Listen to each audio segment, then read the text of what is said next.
ต่อจากนี้ไปเป็นรายการพุทธานุภาพดำเนินรายการโดยพระธรรมสิติเมธีผู้ช่วยเจ้าวาดวัดราชาธิวาสวรวิหาร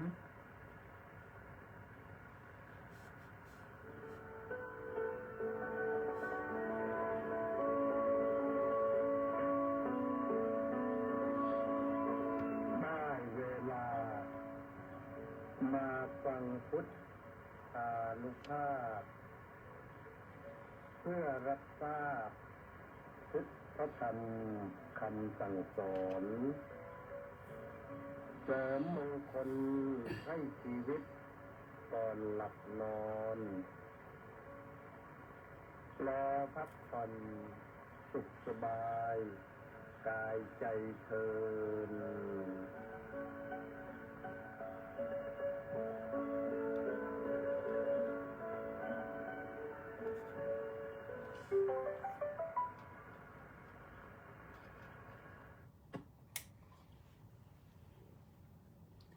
อะระหัง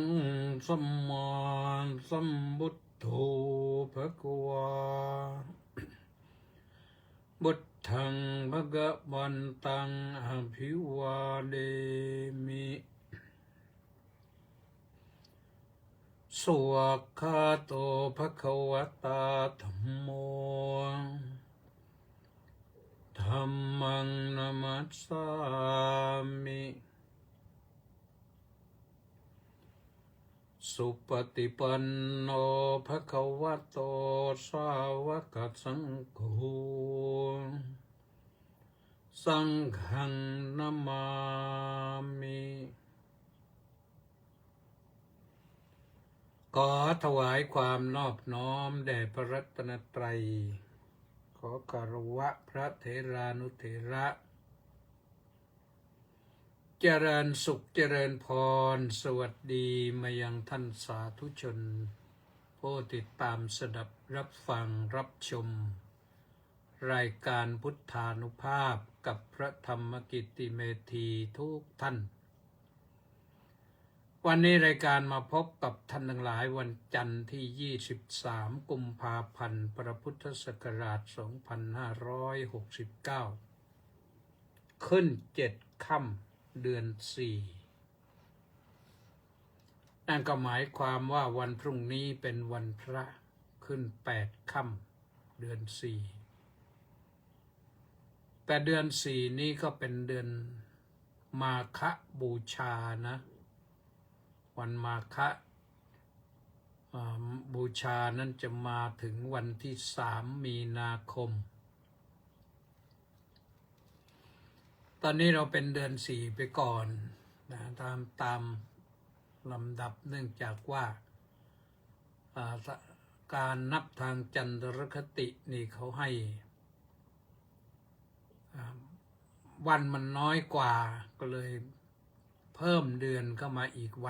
เดือนหนึ่งแล้วก็มาตกที่เดือน3มาตกที่เดือน3เป็น2เดือน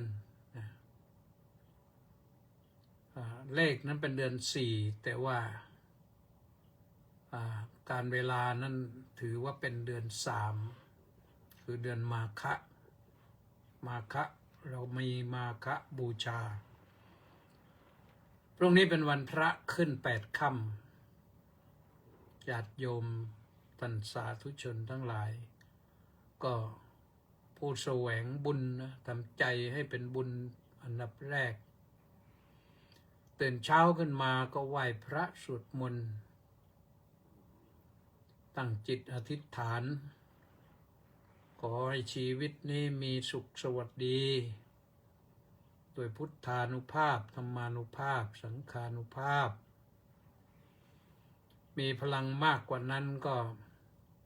ตื่นเช้าขึ้นมาก็ทำบุญตักบาตรซะหน่อยถ้าเป็นวันเกิดก็ยิ่งดีได้2ต่อนะทำบุญวันพระด้วยทำบุญวันเกิดด้วย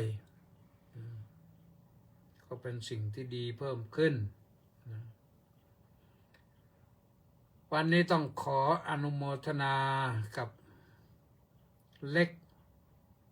นี่ก็คงเล็กวังบุรพานะ พร้อมด้วย FC 507 คนออนไลน์เข้ามา ติดตามสดับรับฟัง รู้สึกวันนี้น้อย หายไปเพราะหยุดวันเสาร์อาทิตย์หรือเปล่าไม่รู้ ปกติแล้วจะ600-700 วันนี้507 คนก็เอาละนะ ถือว่าให้ธรรมะเป็นทาน โยมฟังแล้วก็บอกกล่าวเพื่อนพ้องน้องพี่ให้ติดตามรับฟังไปด้วย รายการก็ออกอากาศทางสถานีวิทยุกระจายเสียงกองพลที่ 1รักษาพระองค์คลื่น AM 1,350 กิโลเฮิรตซ์วิทยุเสียงธรรมจากชาวพุทธวัดหทัยนเรศนครปฐม FM 88.25 เมกะเฮิรตซ์วิทยุพระพุทธศาสนาและสังคมวัดศรีทวีนครศรีธรรมราช FM 103.25 เมกะเฮิรตซ์แล้วก็วัดสามชุกจังหวัดสุพรรณบุรี FM 100 เมกะเฮิรตซ์วัดหนองกายจังหวัดเชียงใหม่ FM 102 และ 104.5 เมกะเฮิรตซ์และกระจายภาพไปทาง Facebook ไลฟ์ที่กิตติเมธีก็ติดตามชมกันได้มาทั้งวิทยุทั้งวิทยุทั้งรายการไลฟ์สดนะวันนี้อมรพงษ์ดิษฐทัศน์สิทธิภาคมาคนแรกนะอนุโมทนาสาธุนะแล้วก็ตามมาเป็นลำดับนะก็ว่ากันนะเรื่องของนั่นต้องขออนุโมทนากับคุณโยมตุ๊กตาแซ่เอียบที่เป็นเจ้าภาพสร้างโต๊ะหมู่โต๊ะหมู่นั้นก็บอกโยมไว้20,000ตอนนั้นก็ปรากฏว่าพอไปติดต่อเรื่องโน้นเรื่องนี้20,000เฉพาะโต๊ะหมู่ต้องใช้กระถางธูปทองเหลืองด้วยเจกันทองเหลืองด้วยแล้วก็เชิงเทียนทองเหลืองด้วยเจกัน2 คู่นะก็เลยเพิ่มขึ้นรวมทั้งค่าส่งไปที่หมายที่เขาต้องการใช้คือโรงเรียนองค์การสวนยางที่อำเภอช้างกลางนครศรีธรรมราชนะส่งไปเรียบร้อยแล้วโยมถึงแล้วนะงานนี้นี่นอกจากคุณโยมตุ๊กตาแล้วก็โยมอาจารย์จารุวรรณบุญมาก็ร่วมบุญมาด้วย999 บาทนะนอกจากนั้นอาตมาภาพเองก็เพิ่มเติมกันไปรวมเท่าไหร่โยม999ไปถึง 1,000 อาตมาก็จ่ายเพิ่มเติมไปประมาณสัก 5,000 กว่าก็ให้สำเร็จประโยชน์ส่งถึงเรียบร้อยแล้ววันนี้ค่าส่งก็ค่าส่ง 2,000 นะเขาคิด 2,000ท่านผู้อำนวยการแจ้งมาแล้วส่งถึงเรียบร้อยแล้วดีใจมากเลยได้สวยงามส่งภาพมาให้ดูแล้วเดี๋ยววันที่5นี่อาตมาภาพเองจะเดินทางไปนครศรีธรรมราชเอารถไปแต่เช้ามืดเพื่อจะได้รถวิ่งกลางวันเห็นโน้นเห็นนี้บ้างนะที่ไปเนี่ยก็ไปงานพระราชทานเพลิงศพท่านเจ้าคุณพระราชวรยานมุนีอดีตเจ้าอาวาสวัด ท่าโพนครศรีธรรมราชอำเภอเมืองนครศรีธรรมราชนะเป็นพระเถระที่อายุก็เท่าไหร่ประมาณ95-96เหมือนกันนะท่านก็เป็นพระเถระผู้ใหญ่อายุมากก็รู้จักเคารพนับถือมานานนั่นแหละตั้งแต่บวชนั่นแหละสมัยตอนบวชท่านเป็นพระครูโอภาสโพธิรัตน์สมัยนั้นเป็นพระครูโอภาสโพธิรัตน์ต่อมาท่านก็ได้ขยับเลื่อนสมณศักดิ์ขึ้นมาเป็นพระราชาคณะแล้วก็เป็นพระราชาคณะชั้นราชท่านอยู่ที่ชั้นราชตอนอาตมาบวชนั่นก็ท่านก็เป็นพระครูโอภาสโพธิรัตน์แล้วก็เลยท่านเป็นพระอาจารย์รุ่นอาจาริยมัตรเรียกว่าพระเถระปูนอาจารย์คำว่าอาจาริยมัตรเนี่ยแปลว่าพระเถระปูนอาจารย์ท่านก็เคยเข้ามาศึกษาในกรุงเทพที่วัดบวรนิเวศวิหารก็รู้จักมักคุ้นดีกับวัดราชาเนี่ยแต่ในที่สุดท่านไม่ประสบความสำเร็จในเรื่องการเรียนบาลีก็กลับไปช่วยงานทางด้านการบริหารเป็นผู้ช่วยเจ้าอาวาสที่พระอารามหลวงที่วัดท่าโพวัดท่าโพนี่เป็นพระอารามหลวงเหมือนกันนะท่านก็เลยอยู่ได้เป็นเจ้าอาวาสต่อมาจากโน้นหลวงพ่อบุญสงฆ์ก็คือพระเทพปัญญากวีนะบุญสงฆ์แล้วต่อมาถึงท่านก็ครองมานานจนกระทั่งว่าถึงวันนี้ท่านก็ไปแล้วโดยความเคารพนับถือวันที่5นี่ก็จะไปแต่ข้อนิมนต์ไปสวดพระพุทธมนต์ด้วยแหละวันที่วันที่ไม่ใช่5วันที่25โยมวันที่26นั่นเป็นวันพระราชทานเพลิงศพวันที่26นะวันพระราชทานเพลิงศพเราไปวันที่25ก็ไปถึงเย็นตั้งใจว่าจะไปให้ทันงานบำเพ็ญกุศลคืนสุดท้ายแต่แล้วก็ไปถึงโน้นก็เช้าขึ้นมาก็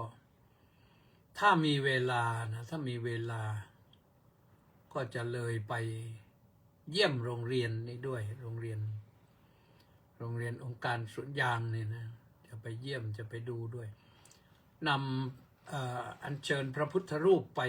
ให้องค์หนึ่งตอนนี้เขาถ่ายรูปส่งมาให้แล้วก็ส่งไปให้โยมตุ๊กตาแล้วยังไม่มีพระพุทธรูปนะก็ต้องหาพระพุทธรูปไปให้สักองค์หนึ่งนครศรีธรรมราชนี่เขานิยมพระพุทธสิหิงค์โยมเขานิยมพระพุทธสิหิงค์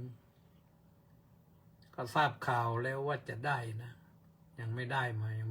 าพรุ่งนี้น่าจะได้หรืออย่างไรก็คาดว่าได้ แต่ว่าพรุ่งนี้นี่อาตมาภาพในตอนกลางวันก็มีศาสนกิจที่ต้องไปประชุมที่มหาวิทยาลัยราชภัฏสวนสุนันทาในฐานะเป็นกรรมการส่งเสริมกิจการมหาวิทยาลัยเป็นมาหลายปีดีดักแล้วประธานก็เป็น2 ปีครั้ง2 ปีครั้งก็2 ปีเปลี่ยน4 ปีเปลี่ยนอาจจะเป็น2 สมัย4 ปีแต่เรานี่ใครมาเป็นกี่สมัยก็เขานิมนต์ไปทุกทีเพราะว่ามันไม่จำกัดถือว่าเป็นผู้ทรงคุณวุฒิก็ไม่จำกัดว่ากี่สมัยก็เป็นได้เขานิมนต์มาเรื่อยเลย อุตส่าห์แจ้งเขามาว่าเอาเปลี่ยนพระบ้างก็ได้นะเผื่อคนอื่นจะมีความคิดมีไอเดียอะไรเก่งๆได้ความรู้ความอะไรจะได้ช่วยกันยกพระมหาวิทยาลัยแต่ว่ามหาวิทยาลัยราชภัฏสวนสุนันทาเนี่ยนะโยมนะมีนักศึกษามากนะ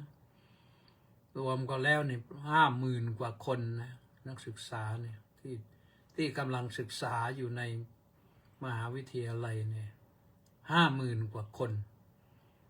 แต่เขามีตรงนี้ด้วยนะก็อยู่หลังพระราชวังสวนอัมพรนี่แหละหน้าวัดราชาธิวาสวิหารนี่แหละแล้วก็มีวิทยาเขตที่สมุทรสงครามแล้วก็มีวิทยาเขตที่ระนองแล้วก็มีวิทยาเขตที่อุดรธานีด้วยรวมกันแล้วจัดการศึกษาอยู่4 ที่นักศึกษา50,000 กว่าแล้วก็มหาวิทยาลัยก็จัดการศึกษาอยู่ในระดับแนวหน้าอยู่ในท็อป 10มาตลอดหลายปีแล้วนะท็อป 10ของมหาวิทยาลัยในประเทศไทยนะปีนี้รู้สึกว่าจะอยู่ที่ประมาณที่3 ที่ 4อะไรนี่แหละนะคือเขามีความพร้อมมากๆครูบาอาจารย์ก็พร้อมสถานที่ก็พร้อมอาตมานี่เข้าไปร่วมกับเขาตั้งแต่สมัยท่านดร.ดิลกบุญเรืองรอดเป็นอธิการบดีแล้วก็มาท่านรองศาสตราจารย์ดร.ช่วงโชติพันธุเวศ2 สมัย2 สมัยก็จะเป็น4 ปีหรือไงเนี่ยหรือ8 ปีนะไม่แน่ใจแล้วก็มาถึงท่านรองศาสตราจารย์ลือเดชก็2 สมัยเหมือนกันแล้วก็มาถึงตอนนี้อาจารย์ลืมชื่อแล้วอาจารย์รองศาสตราจารย์ดร.เหมือนกันเป็นผู้หญิงแต่เก่งมีความเก่งกล้าสามารถเดี๋ยวค่อยบอกชื่อพรุ่งนี้ก็แล้วกันวันนี้นึกไม่ออกแล้วพอสะดุดแล้วมันไปเลยอยู่เมื่อวานนี่ก็ไปสวดที่วัดบวรมงคลสวดไปเป็นประธานสงฆ์ที่สวดนำสวดไปได้ดีๆหันตมยังนำทุกบทไปถึงบทสุดท้ายนึกหัวเรื่องไม่ออกจะหันตมยังให้เพื่อนได้สวดตามมันนะนึกไม่ออกขึ้นเองไปเลยอติตังนันว่าพัดเดกรัตตกาถาเนี่ยความจริงหันตมยังพัดเดกรัตตกาถาโยพนามเสแค่นั้นก็ได้เนี่ยซึ่งหากินประจำอยู่เนี่ยแต่พอสะดุดชึกแล้วมันนึกไม่ทันก็เลยขึ้นเองเลยอติตังนันวาคมัยยะนปฏิกังเขอนาคตังคือบทที่ว่าโดยเรื่องอย่าไปคำนึงถึงอดีตให้มันทุกข์ใจอย่าไปคาดหวังอนาคตมันไม่รู้ว่ามันเป็นอะไรก็ให้คำนึงถึงปัจจุบันทำปัจจุบันให้ดีที่สุดอันนี้แหละพระพุทธเจ้าบอกอย่างนั้นแต่เราก็นึกไม่ออกเสียแล้วก็เลยสวดอย่างเดียวนะวันนี้ไปนั่งกับท่านประธานสงฆ์ก็คือท่านเจ้าคณะกรุงเทพมหานครฝ่ายธรรมยุทธเจ้าอาวาสวัดบวรนิเวศวิหารพระเดชพระคุณพระพรหมวชิระรังสีก็ว่ากันไปเรียบร้อยนั่งฉันเพลตรวจเสร็จแล้วก็เขานิมนต์ถวายภัตตาหารเพลด้วยก็ฉันเพลเรียบร้อยแล้วก็แยกกันกลับนั้นเมื่อวานนะส่วนวันนี้ก็ฉันที่ครัวเนื่องจากว่าเมื่อเช้านี่ทางอาจารย์แมน ก็พาลูกศิษย์อาจารย์แมนนี่เป็นอาจารย์เป็นคณบดีมั้งนะคณะเทคโนโลยีอุตสาหกรรมพานักศึกษามา50 กว่าคนมาเข้าคอร์สฟังธรรมพัฒนาจิตเพื่อเป็นครูที่ดีนะเทคโนโลยีก็เขานิมนต์ไปสอนรับกล่าวเปิดแล้วก็บรรยายพิเศษก็ใช้เวลาไป1 ชั่วโมงจาก9 โมงถึงประมาณ10 โมงนะก็เสร็จเรียบร้อยวันนี้ก็อาจารย์ก็คงจะพานักศึกษาให้กลับบ้านนะและพรุ่งนี้ก็มาอีกวันหนึ่งส่วนเราก็ต้องเข้าไปประชุมคณะกรรมการส่งเสริมกิจการมหาวิทยาลัยนะประมาณบ่ายโมงประมาณบ่ายโมงก็ประชุมเสร็จแล้วก็จะได้มาเตรียมอะไรต่างๆเพื่อเดินทางในวันที่25เช้านะฝากทองไว้กับปั๊มปตทไปข้างหน้าก็ไปปั๊มปตทนะก็มีร้านอาหารหมดเดี๋ยวนี้อาหารกับข้าวเยอะเราไปเลือกก็ได้ฉันข้าวราดแกงจานนึงก็พอแล้วไม่ใช่ฉันมากเคยไปถึงกันเขามีตักกับข้าวเป็นถ้วยมาบริการแล้วก็เขามีน้ำพริกแถมจำไม่ได้ว่าปั๊มไหนเขามีน้ำพริกมะนาวแถมมาถ้วยปรากฏว่าฉันน้ำพริกมะนาวเนี่ยถูกเล่นถูกปากก็เลยไอ้แกงที่เขาตักเป็นถ้วยมาไม่ได้ใช้บริการนะให้พระอื่นที่ไปด้วยกันฉันเราฉันน้ำพริกอย่างเดียวขอเพิ่มข้าวอีกจานหนึ่งแล้วก็น้ำพริกอีกถ้วยหนึ่งโอ้ยวันนั้นฉันมีความสุขอยู่น้ำพริกมะนาวมันก็เป็นสิ่งที่ถูกปากกันนะก็ทำรสชาติพอดีเลยเราก็เลยฉันได้เพลินเลยวันนั้นอิ่มแปร่เลยนะเอาละวันที่25นี่ก็คงจะได้ไปแวะปั๊มไหนฉันอีกนะก่อนที่จะไปถึงคิดว่านะตั้งใจว่าจะไปให้ถึงก่อนพิธีบำเพ็ญกุศลในภาคเย็นของวันที่25นะแต่ที่จริงแล้วทางคณะสงฆ์ธรรมยุทธ์เขาไปเป็นเจ้าภาพอาตมาภาพเองก็ร่วมด้วยช่วยกันไปแล้วแหละในการไปเป็นเจ้าภาพนะผ้าไตร1 ไตรปัจจัยจำนวน 1ก็ถวายไปเรียบร้อยแล้วไปเข้ารวมกับหมู่คณะโดยส่วนตัวก็ไปครั้งหนึ่งแล้ววันก่อนไปงานพระราชทานเพลิงศพ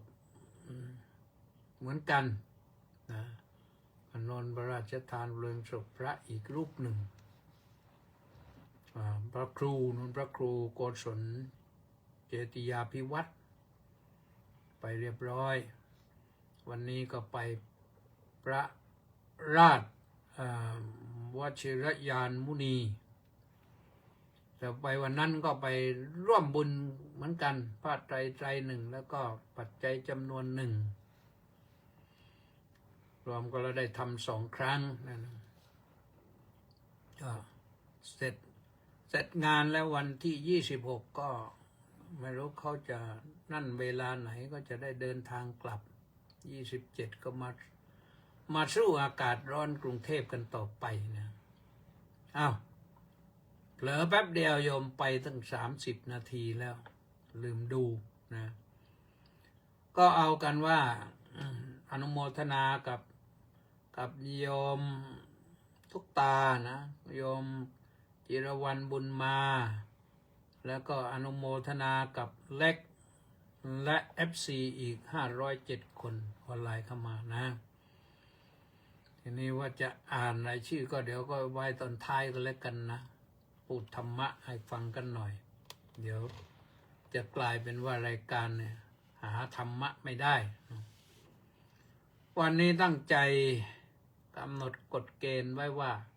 จะพูดถึงเรื่องการปฏิบัติธรรมกับการปฏิบัติธรรมคืออย่างไรปฏิบัติอย่างไรโยมเคยคิดไหมส่วนมากแล้วโยมมักจะคิดเอาว่าพอพูดถึงเรื่องปฏิบัติธรรมแล้วต้องไปนั่งภาวนาต้องไปนั่งกรรมฐานต้องไปเข้าค่ายเข้าคอร์สจริงๆแล้วพระพุทธเจ้าไม่ได้จำกัดไว้อย่างนั้นเลยนะโยม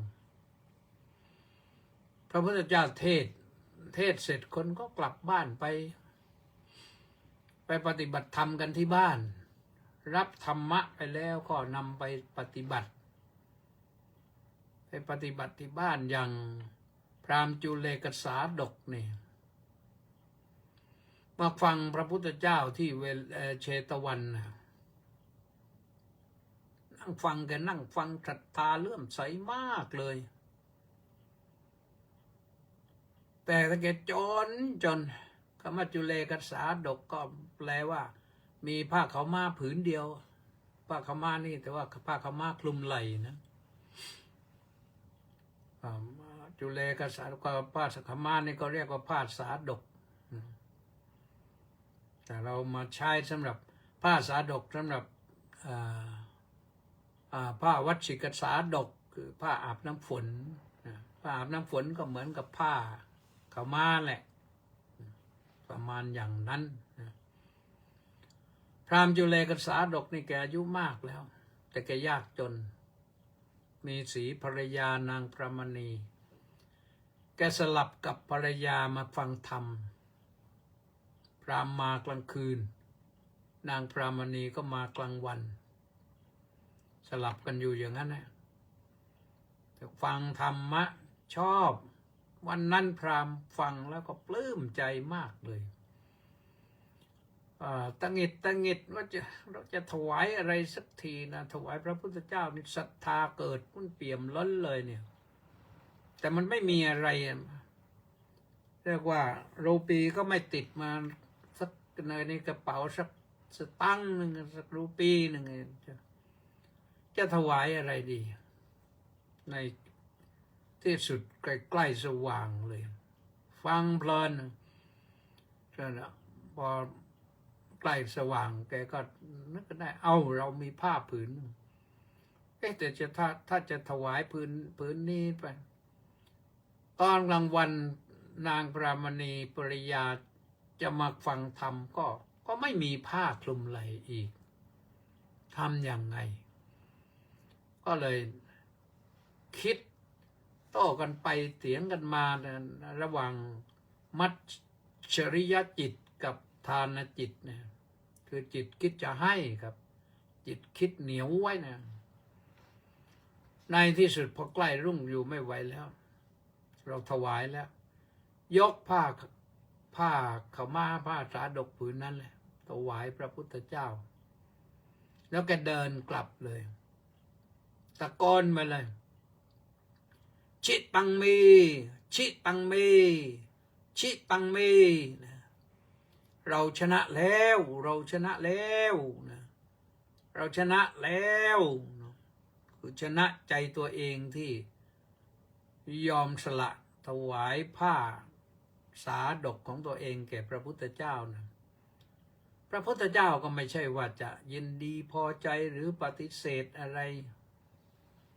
เพราะว่าผ้าที่ก็ถวายพระพุทธเจ้าก็เยอะแต่พระองค์ก็รับไว้ฉลองศรัทธาเผอิญว่าพระเจ้าประเสนที่โกศลก็เสด็จมาเจ้าจะไปเฝ้าพระพุทธเจ้าได้ยินพราหมณ์นี่ตะโกนลั่นเลยชิตังเมชิตังเม เกิดอะไรวะเราเป็นพระเจ้าแผ่นดินเนี่ยทำไมใครมาชิตังเมชิตังเมชิตังเมแปลว่าเราชนะแล้วนะ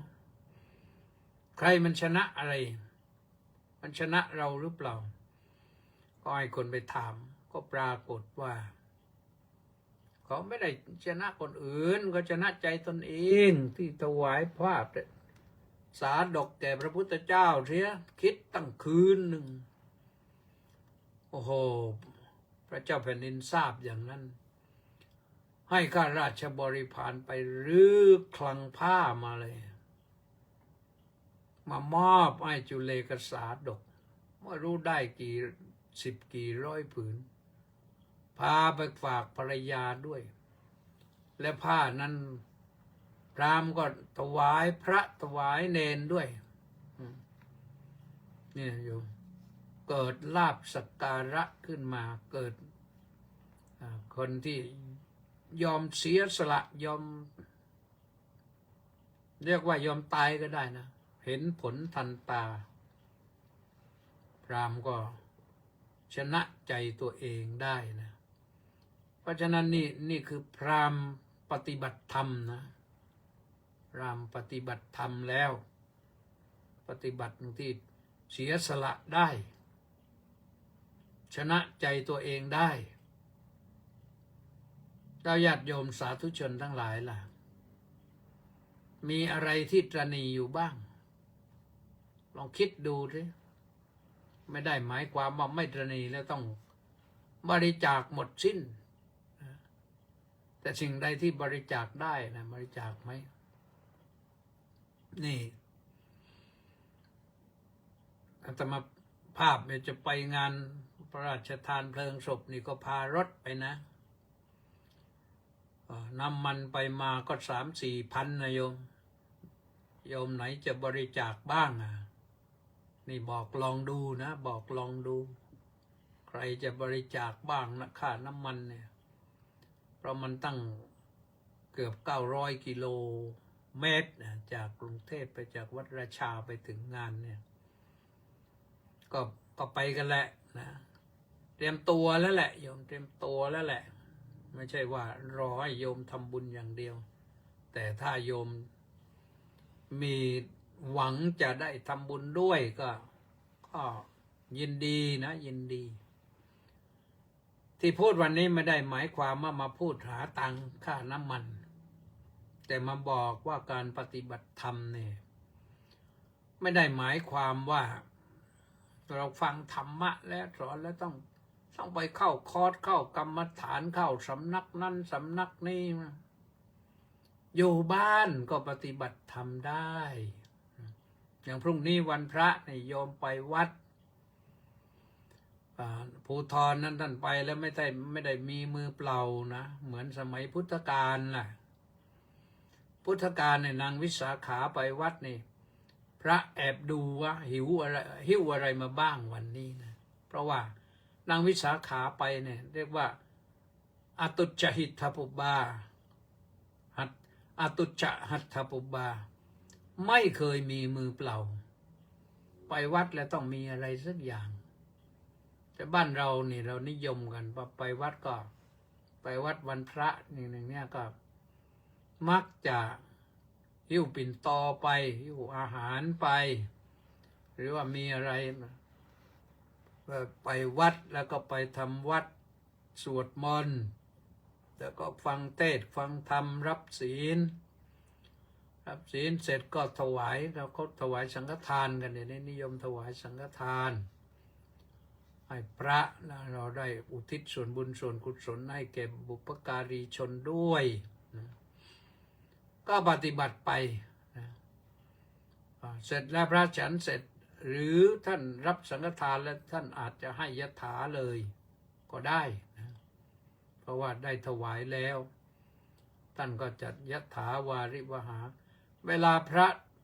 เริ่มยถาวาริวหาเนี่ยโยมอย่าไปวิ่งมั่วอยู่ไปหาน้ำหาน้ำไว้ให้พร้อมโยมกรวดน้ำเนี่ยพอพระเริ่มยถาวาริวหาเราก็รินน้ำลงพร้อมกับอธิษฐานจิตว่าเราขอสวมอุทิศบุญนี้ให้แก่ท่านผู้ใดบ้าง ให้แก่ตัวเองก็ได้ บุพการีชนทั้งหลายก็ได้เจ้ากรรมนายเวรทั้งหลายทั้งปวงก็ได้นะนั่นแหละให้บุญอย่างนั้นสำเร็จ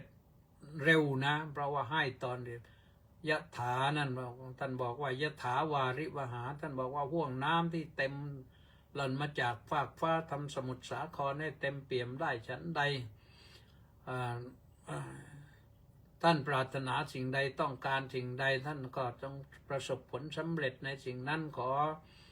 อานิทานที่ท่านได้ให้แล้วนี่จงสำเร็จแก่เปตชนผู้ละโลกนี้ไปแล้วขอความปรารถนาของท่านจงเต็มเปี่ยมเหมือนพระจันทร์ในวันเพ็ญมีอิทธวิบูลย์ผลมีฤทธิ์เหมือนแก้วมณีโชติรสแก้วมณีโชติรสนี่เป็นแก้ววิเศษใครมีเป็นเจ้าของครอบครองอยู่คนนั้นจะประสบผลสำเร็จตามที่ปรารถนาว่าดังนั้นนะพอพระยถาเสร็จแล้วพอ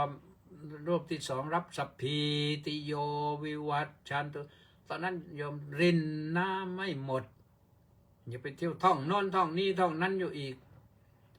เรินน้ำไม่หมดแล้วก็ประนมมือรับพร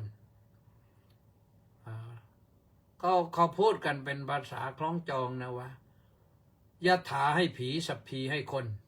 คือยะถานี่ให้กับท่านผู้ล่วงลับไปแล้วจะสัพพีนี่ให้แก่คนที่ยังมีชีวิตอยู่ก็สัพพีติโยวิวัตชันตุสัพพโรโควินัสตุนี่ขอเสนียดจันไรจงอย่ามีแก่ท่านขอโรคภัยไข้เจ็บจงอย่ามีแก่ท่านสุขีทีคายุโกภวะขอท่านจงมีความสุขมีอายุยืนนานนี่อยู่ตรงนี้สัพพีอยู่ตรงนี้ไม่ใช่ว่าพระสัพพีติโยบิวาจันตุสวดไปไกลแล้วโยมยังกรวดน้ำไม่เสร็จก็ผิดนะไม่ถูกต้องเพราะฉะนั้นญาติโยมทั้งหลายเรื่องการปฏิบัติธรรมนั้นเราปฏิบัติได้ทุกเวลาทุกนาทีการปฏิบัติธรรมในชีวิตประจำวันเราตั้งใจว่าทำให้มันเป็นกิจลักษณะทำไงมารยาทดีนะมารยาทของเราเนี่ยประพฤติอ่อนน้อมถ่อมตนเป็นคนดีนะมีวาจาดีพูดจาไพเราะไม่พูดจายุแย่ให้คนทะเลาะเบาะแว้งกันไม่ตำหนิติติงไม่ด่าใครไม่ไปยุยงส่งเสริมให้คนเขาทะเลาะกันนี่ก็คือปฏิบัติธรรมถ้าว่าไปแล้วเนี่ยการที่อยู่ในศีลห้านี่ปฏิบัติธรรมได้เกือบ100%แล้วนะสำหรับวิถีชีวิตคฤหัสถ์ชนผู้ครองเรือนได้ดีมากๆแล้วนะมีศีลห้าเนี่ยการตั้งใจไม่ฆ่าสัตว์มีเมตตากว้างใหญ่ไพศาลตั้งใจไม่ลักไม่ช่อของใครก็มีแต่สัมมาอาชีวะเลี้ยงชีพโดยทางที่ชอบไม่ประพฤติผิดในกามก็คือมักน้อยสันโดษในกามยินดีคู่ครองของตนไม่ล่วงล้ำของคนอื่นไม่พูดเท็จก็คือพูดแต่คำที่มันจริงที่เป็นประโยชน์พูดแต่คำที่มันจริงไม่สอดเสียดให้คนเขาทะเลาะเบาะแว้งกันไม่พูดคำหยาบด่าคุกคามผู้อื่นพูดแต่คำไพเราะอ่อนหวานแล้วก็พูดแต่สิ่งที่นำประโยชน์มาให้แก่กันนี่แหละเรื่องของการปฏิบัติธรรมยิ่งไม่เสพสิ่งมันเมาให้โทษเนี่ยตั้งแต่สุราเมรัยเป็นต้นไปเนี่ยมันทำให้ขาดสติเนี่ยสิ่งเหล่านี้ทำให้ขาดสติยิ่งไปถึงยาบ้าเนี่ยดูดิเสพไปแล้วพ่อแม่ก็ไม่รู้เรื่องฆ่าพ่อบ้างฆ่าแม่บ้างทุบตีพ่อแม่บ้างมันบ้านะที่จริงเมื่อก่อนเป็นยาม้านะป๋าเนาะเห็นว่ามันร้ายเหลือเกินนะนี่เปลี่ยนชื่อจากยาม้าเป็นยาบ้าใช่เลยก็ได้เป็นยาบ้ามาตั้งแต่นั้นนะ เมื่อก่อนก็เรียกยามาเขากินในคึกขนองเขากินในทำงานขยันขันแข็งพอเป็นยาบ้ามันกินกันบ้าเลยทีนี้เสพกันบ้าไปเลยนะแล้วก็คบคนดียอมคบคนดีบ้างอย่าไปคบแต่คนชั่วร้ายคบบัณฑิตอย่าไปคบพาลนะไอ้รู้จักกันหมดได้แต่รู้ว่าใครเป็นใครคนไหนที่เราจะคบมาเป็นมิตรเป็นเพื่อนเป็นกัลยาณมิตรเป็นปาปมิตรนะมีน้ำใจดีเนี่ยมีเมตตากรุณามีสัมมาชีวะเป็นต้นเนี่ยนี่แหละคือสิ่งที่เรียกว่าปฏิบัติธรรมในชีวิตประจำวันเป็นไลฟ์สไตล์ไปเลยนะเป็นเดลี่ไลฟ์ไปเลยนะคือปฏิบัติในชีวิตประจำวันให้เป็นอย่างนี้เราก็เป็นคนดีแล้วแหละนะเป็นคนดีแล้วทีนี้ถ้ามุ่งมั่นเอาไว้มากไปกว่านั้นก็ได้ปฏิบัติธรรมเพื่อสัมผัสอริยผลนี่ก็ได้ใครจะสัมผัสอะไรขนาดไหนนั้นเราก็ต้องไม่ล่วงเลยศีลนะพระพุทธเจ้าทรงแสดงเรื่องศีลเรื่องสมาธิเรื่องปัญญาศีลต้องมีศีลต้องประพฤติปฏิบัติศีลเป็นสิ่งที่เป็นทรัพย์เป็นมรดกของเราเราจะล่วงละเมิดศีลไม่ได้จะทิ้งศีลไม่ได้ศีลเป็นสิ่งที่รักษาชีวิตจิตใจของเรานะรักษามารยาทของเรารักษาความดีของเราศีลเป็นสิ่งที่เป็นฐานแห่งความดีทั้งปวงนะเราปฏิบัติได้มากกว่าศีล 5ไปถึงศีล 8ยิ่งดีศีล 8ก็เพิ่มอะไรล่ะเพิ่มงดเว้นอาหารภาคบ่ายตั้งแต่เที่ยงแล้วไปนะโน้นไปถึงเช้าวันใหม่นะแล้วไม่ประดับตกแต่งไม่มั่วกับเรื่องฟ้อนรำขับร้องไม่ดูแลดีสีตีเป่าทั้งหลายทั้งปวงเนี่ยแล้วก็เว้นการสัมผัสการเสพที่นอนที่มันสบายหรูหราฟูกฟ้าในนอนแบบสบายที่นอนบางๆนอนได้แล้วนี่แหละได้อย่างนี้ก็คือถือว่ารักษาศีลเพิ่มขึ้นเมื่อรักษาศีลเพิ่มขึ้นความดีมันก็มีมากขึ้นนะให้ศีลดีเป็นก็เป็นสัมมานะดีนี่เป็นสัมมาศีลดีนี่เป็นสัมมาอะไรล่ะกลายเป็นสัมมาวาจาสัมมากัมมันตะสัมมาอาชีวะนะสมาธิดีก็เป็นสัมมาเหมือนกันสัมมาวายามะสัมมาสติสัมมาสมาธิอันนี้เป็นสัมมานะแล้วปัญญาดีเป็นปัญญาอะไรนะปัญญาดีก็เป็นสัมมาทิฏฐิสัมมาสังกัปปะนี่ก็คือเรื่องของดีถามว่าดีอย่างไรดีก็รักษาศีลดีไม่ล่วงละเมิดศีลที่เราสมาทานรักษาแล้วรักศีลเท่าชีวิตเหนือชีวิตนะจะรักษาศีลไหนก็แล้วแต่ละศีล 5ศีล 8ศีล 10ศีล227ก็ว่าไปโยมไม่ได้เกี่ยวข้องกับศีล227นะเรารักษาศีลให้ดีอย่าไปมองว่าคนอื่นรักษาศีลแล้วเป็นอย่างนั้นเป็นอย่างนี้คนชั่วมันก็เป็นเรื่องของคนชั่วนะคนดีก็เป็นเรื่องของคนดีน้ำสกปรกกับน้ำสะอาดมันคนละน้ำกันอย่าเอาไปปนกันพอปนกันแล้วมันจะใช้การไม่ได้สมาธิดีสัมมาสมาธินี่แล้วก็พยายามฝึกจิตฝึกใจที่จริงในชีวิตประจำวันเนี่ยเราต้องมีสมาธิตลอดทำอะไรจะได้ไม่พลั้งพลาดแล้วก็สำเร็จดีมีความมั่นคงดี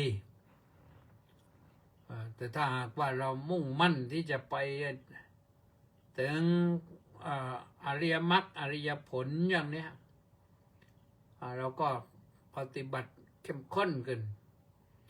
สมาธิไม่ใช่ตัวที่จะให้บรรลุผล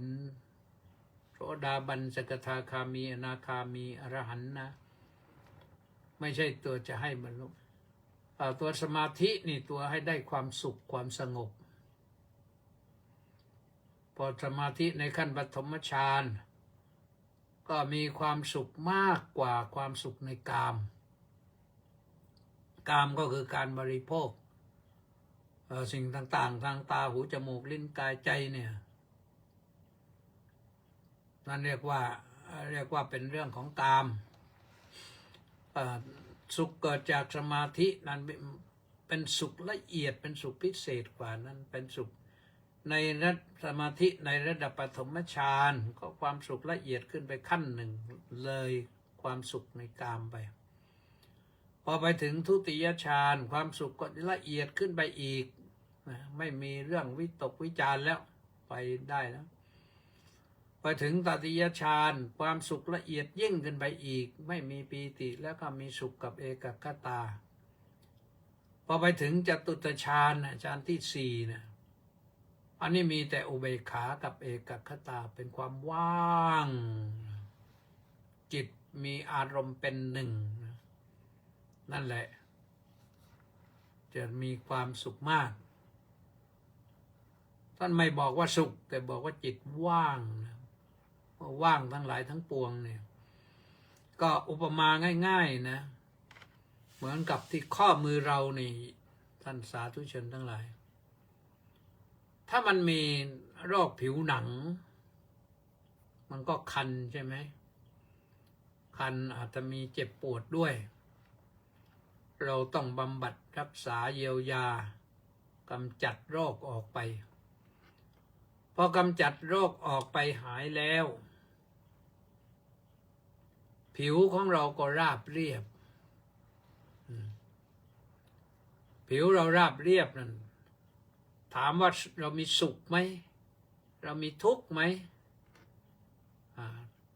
สุขก็เหมือนกับว่าไม่มี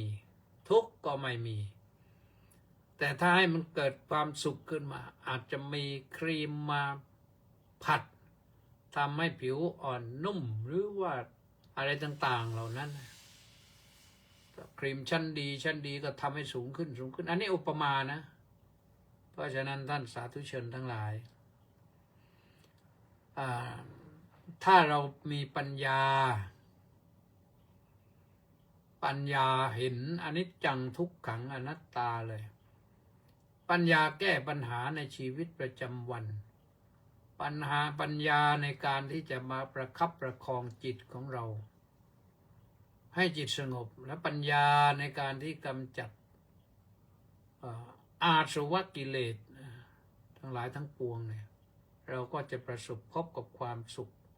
ที่ละเอียดขึ้นได้แน่นอนนะทั้งหมดนี้เป็นสิทธิของทุกคนนะพระพุทธเจ้ามอบให้ไว้แล้วเป็นสิทธิของทุกคนที่จะได้รับเว้นแต่ว่าท่านผู้นั้นก็จะได้รับหรือไม่ก็อยู่ที่ท่านปฏิบัตินะปฏิบัติธรรมในปัจจุบันปฏิบัติธรรมเพื่อบรรลุผลก็ขอเชิญนะได้นะ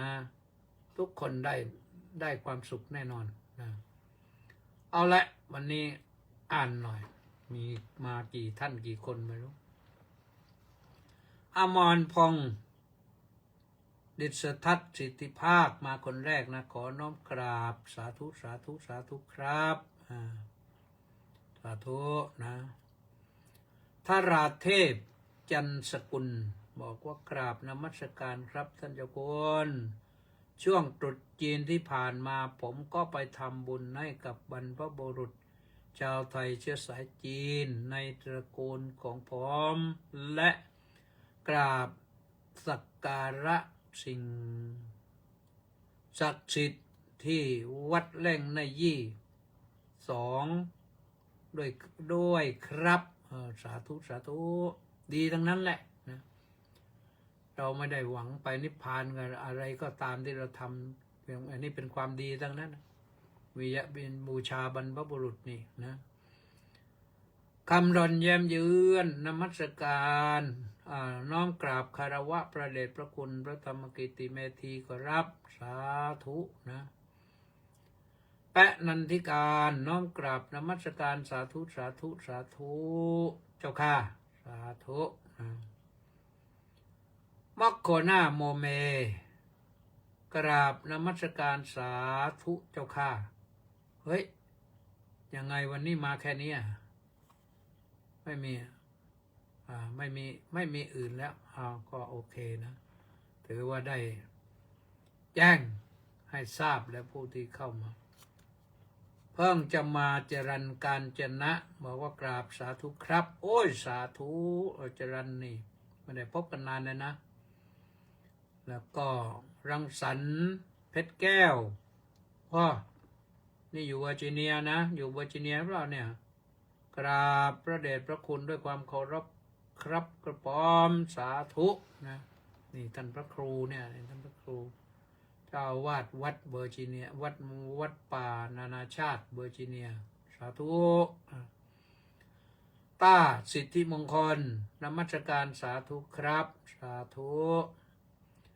ชูชาติซึ่งจิตเจริญกราบนมัสการท่านเจ้าคุณอาจารย์ด้วยความเคารพอย่างสูงสาธุจิรวัตรเพชรศรีน้อมกราบนมัสการท่านเจ้าคุณด้วยความเคารพครับสาธุสาธุสาธุเอาละก็สาธุด้วยท่านผู้ใดยังฟังเพลินอยู่ก็เข้ามาได้นะตอนนี้ยังมีเวลาเหลืออยู่นิดหนึ่งก็ช่วยแชร์ไปด้วยก็แล้วกันนะกดไลค์กดแชร์ว่าด้วยไปบางครั้งบางทีเราไม่ได้กดติดตามไว้ก็ไม่ได้เตือนนะถ้าเรากดติดตามเสียงติ้งต้องขึ้นมาก็จะได้เตือนนะก็อันนี้ก็เป็นสิ่งที่ดีเขานิยมบอกกันนะก็เป็นอันว่าวันนี้นี่ก็คิดธรรมะก็ว่าไปเรื่องการปฏิบัติธรรมนะเราก็ปฏิบัติกันไปอย่าไปเคลิ้มไปว่าปฏิบัติธรรมแล้วต้องเข้ากรรมฐานเข้าป่าเข้าดงเราอยู่บ้านทุกวันนี่ก็ปฏิบัติธรรมได้หวังสวรรค์ได้ด้วยนะนี่นางปฏิบูชิกาคนหนึ่งแกบูชาผัวแกเนี่ยแกไม่โกรธเนี่ยบูชาผัวจะใจร้ายใส่ไม่ใส่ละกรรมอย่างไรลงโทษอะไรนะแกไม่โกรธผลสุดท้ายตายแกก็ได้ไปเกิดในสวรรค์นะในนี้พระอัฏฐกถาจารย์บอกไว้นะก็ขอให้ทุกท่านจงได้ปรับตัวให้เป็นคนดีนะบ้านเรานี่มีคนชื่นชมเยอะนะแม้ว่าเราจะไม่ร่ำรวยมหาศาลแต่ก็มีคนที่ชื่นชมประเทศไทยเยอะนะมอกค่าบอกว่าอะไรแชร์แล้วอนุโมทนาสาธุนะจิรวัตรเพชรศรีก็มาแล้วอนุโมทนาสาธุเวลาจะหมดแล้วก็ว่ากันเท่านี้ก็แล้วกันนะในที่สุดนี้ก็อำนวยอวยพรให้ทุกท่านประสบความสบายกายสบายใจนะสัพพโรควินิมุตโตสัพพสันตาปวัชชิโตสัพพเวรมติกันโตนิพุตโตจตุวังภวะ